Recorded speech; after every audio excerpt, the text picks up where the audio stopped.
Lucas capítulo 9. Missão dos 12 apóstolos. Reunindo Jesus os 12 apóstolos, deu-lhes poder e autoridade sobre todos os demônios, e para curar enfermidades.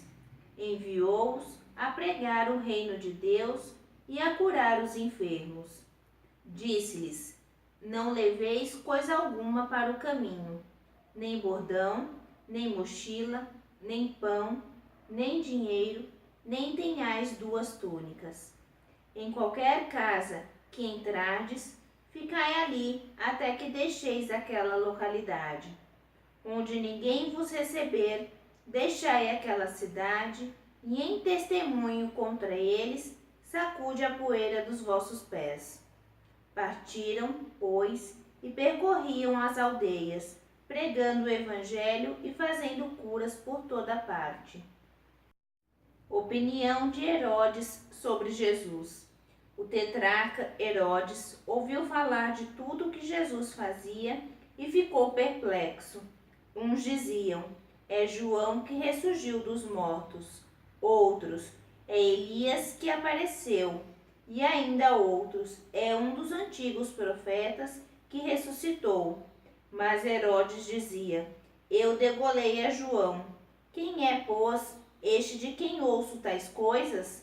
E procurava ocasião de vê-lo. Primeira multiplicação dos pães. Os apóstolos, ao voltarem, contaram a Jesus tudo o que haviam feito. Tomando-os ele consigo à parte, dirigiu-se a um lugar deserto, para o lado de Betsaida. Logo que a multidão soube, o foi seguindo. Jesus recebeu-os e falava-lhes do reino de Deus. Estabelecia também a saúde dos doentes.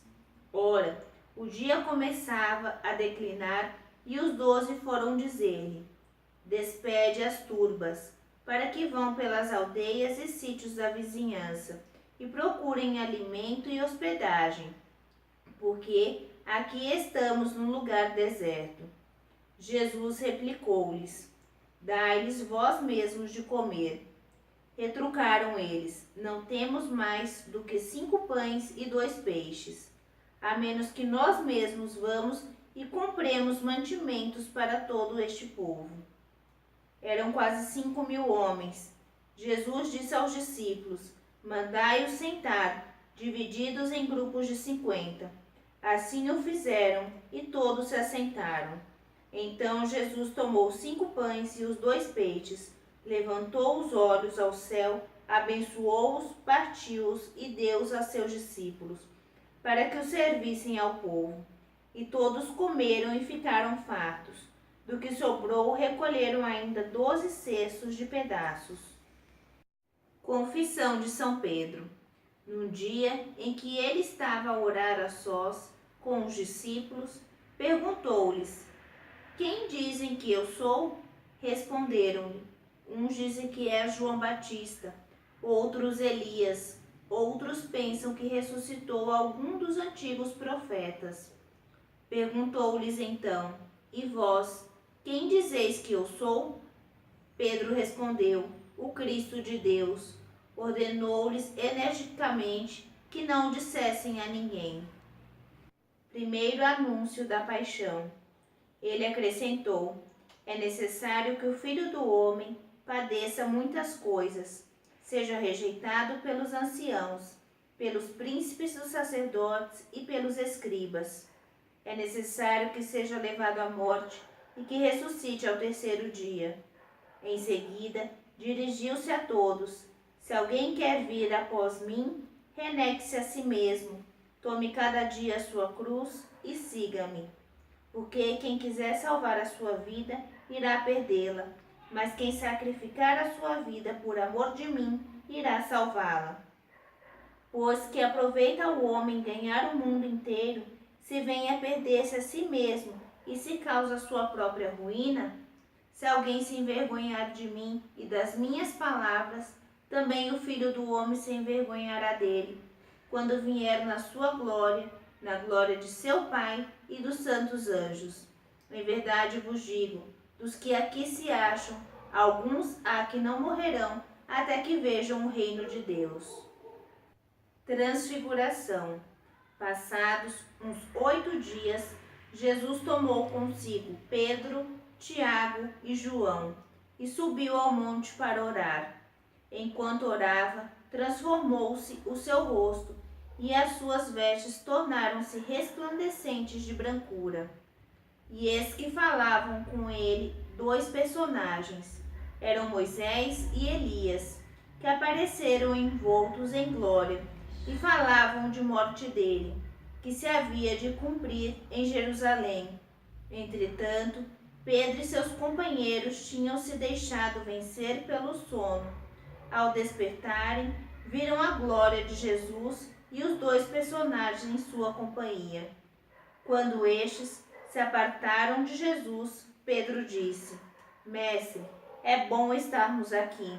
Podemos levantar 3 tendas, uma para ti, outra para Moisés e outra para Elias. Ele não sabia o que dizia.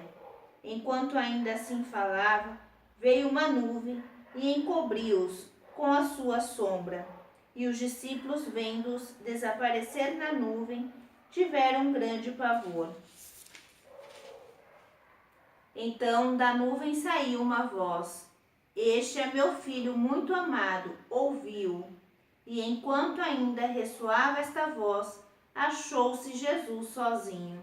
Os discípulos calaram-se e ninguém disseram naqueles dias coisa alguma do que tinham visto. O menino epiléptico. No dia seguinte, descendo eles do monte, veio ao encontro de Jesus uma grande multidão.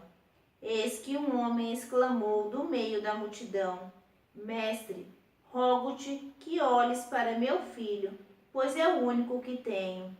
Um espírito se apodera dele e subitamente dá gritos, lança-o por terra, agita-o com violência, fala-o espumar e só o larga depois de o deixar todo ofegante. Pedi a teus discípulos que o expelissem, mas não o puderam fazer. Respondeu Jesus: Ó geração incrédula e perversa, até quando estarei convosco e vos aturarei? Traze cá teu filho. E quando ele ia chegando, o demônio lançou-o por terra e agitou-o violentamente. Mas Jesus intimou o espírito imundo, curou o menino e o restituiu a seu pai. Todos ficaram pasmados ante a grandeza de Deus. Segundo o anúncio da paixão. Como todos se admirassem de tudo que Jesus fazia, disse ele a seus discípulos: Gravai nos vossos corações essas palavras. O Filho do Homem há de ser entregue às mãos dos homens. Eles, porém, não entendiam essa palavra e era-lhes obscura, de modo que não alcançaram o seu sentido e tinham medo de lhe perguntar a esse respeito. Lição de humildade e tolerância. Veio-lhes então o pensamento de qual deles seria o maior. Penetrando Jesus nos pensamentos de seus corações, tomou um menino, colocou-o junto de si e disse-lhes: Todo que recebe este menino em meu nome, a mim é que recebe. E quem recebe a mim, recebe aquele que me enviou. Pois quem dentre vós for o menor, esse será grande. João tomou a palavra e disse: Mestre, vimos um homem que expelia demônios em teu nome, e nós lhe proibimos, porque não é dos nossos. Mas Jesus lhe disse: Não lhe proibais, porque o que não é contra vós é a vosso favor. Viagem de Jesus a Jerusalém. Discipulado. Aproximando-se o tempo em que Jesus devia ser arrebatado deste mundo, ele resolveu dirigir-se a Jerusalém. Enviou diante de si mensageiros, que, tendo partido, entraram em uma povoação dos samaritanos para lhe arranjar pousada. Mas não o receberam, por ele dar mostras de que ia para Jerusalém. Vendo isso, Tiago e João disseram: Senhor, queres que mandemos que desça fogo do céu e os consuma? Jesus voltou-se e repreendeu-os severamente. Não sabeis de que espírito sois animados? O Filho do Homem não veio para perder as vidas dos homens, mas para salvá-las. Foram então para outra povoação. Enquanto caminhavam, um homem lhe disse: Senhor, te seguirei para onde quer que vás. Jesus replicou-lhe: As raposas têm covas e as aves do céu ninhos, mas o Filho do Homem não tem onde reclinar a cabeça. A outro disse: Segue-me. Mas ele pediu: Senhor, permite-me ir primeiro enterrar meu pai. Mas Jesus disse-lhe: Deixai que os mortos enterrem seus mortos. Tu, porém, vai e anuncia o reino de Deus. Um outro ainda lhe falou: Senhor, te seguirei, mas permite primeiro que me despeça dos que estão em casa. Mas Jesus disse-lhe: Aquele que põe a mão no arado e olha para trás não é apto para o reino de Deus.